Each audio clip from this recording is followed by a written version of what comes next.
Don't treat me like a criminal.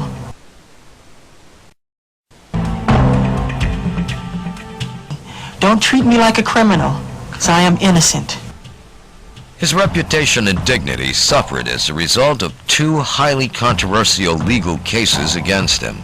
The first in 1994, and the second in 2003.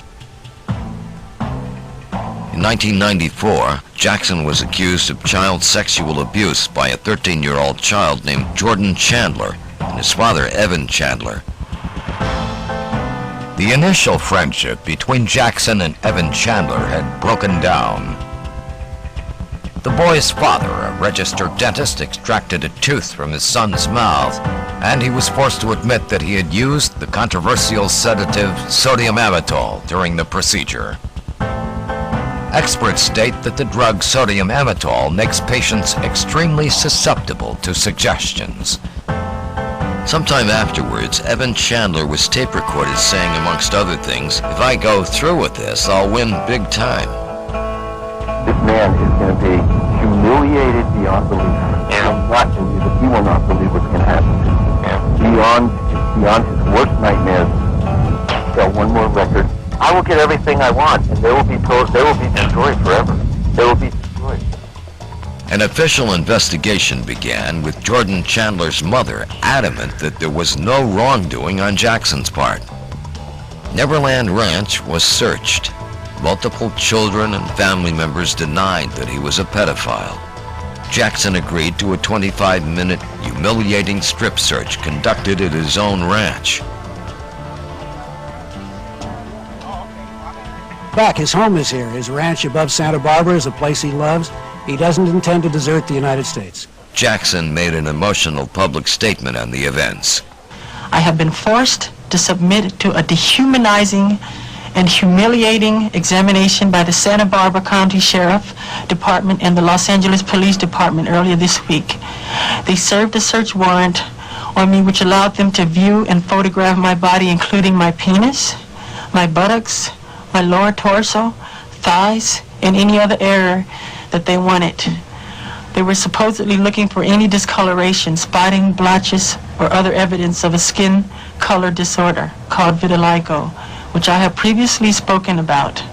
The warrant also directed me to cooperate in any examination of my body by their physician to determine the condition of my skin, including whether I have vitiligo or any other skin disorder.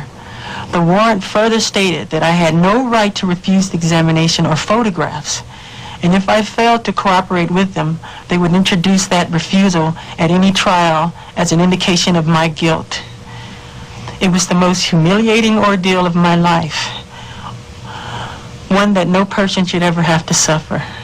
And even after experiencing the indignity of this search, the parties involved were still not satisfied and wanted to take even more pictures. It was a nightmare, a horrifying nightmare. But if this is what I have to endure to prove my innocence, my complete innocence, so be it.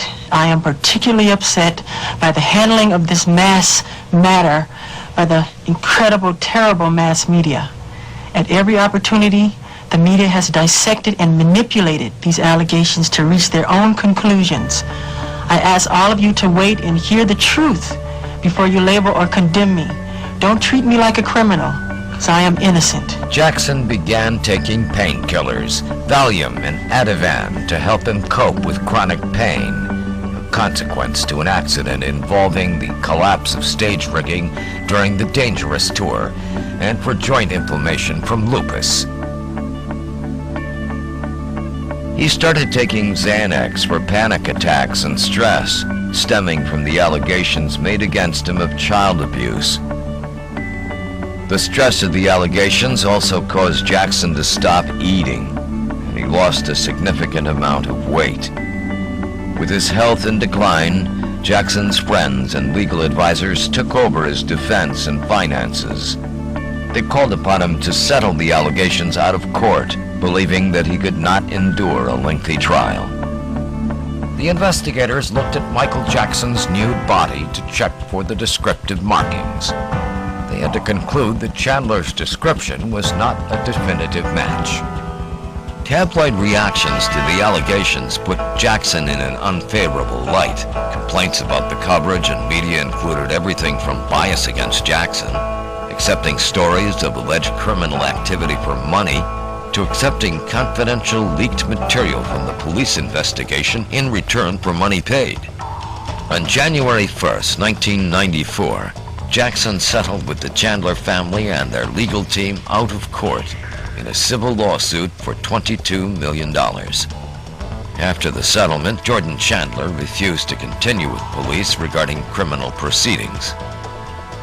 Jackson was never charged, and the state closed its criminal investigation, citing lack of evidence.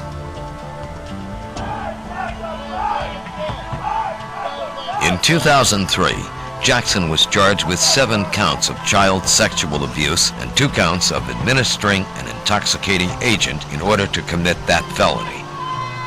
All charges involved the same person making the allegations.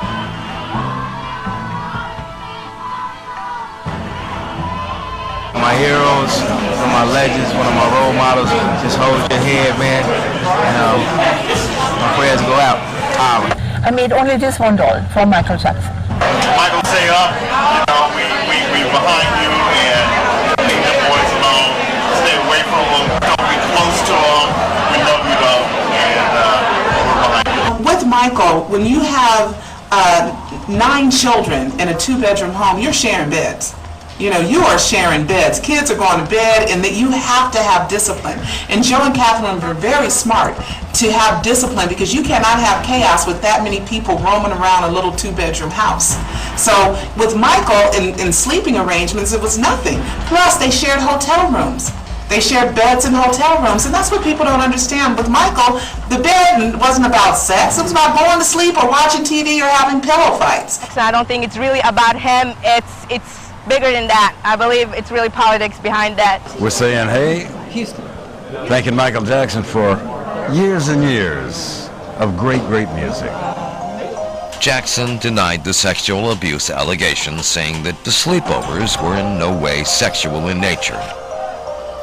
The People versus Jackson trial began in Santa Maria, California in 2005, 2 years after Jackson was originally charged. When people talk about Michael admitted that he shared his bed with children, what happened was, as someone that was in the courtroom, what happened was Michael would be in the bed, they would watch TV, they'd fall asleep. Once they fell asleep, Michael would make a cot on the floor with sleeping bags and a whole bunch of blankets, and he would leave the kids in his bed, and he'd go sleep on the floor.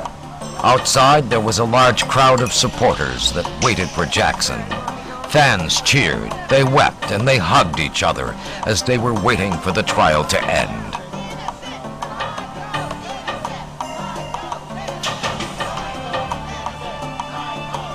During this period, the singer suffered from stress-related illnesses and severe weight loss that would alter his appearance.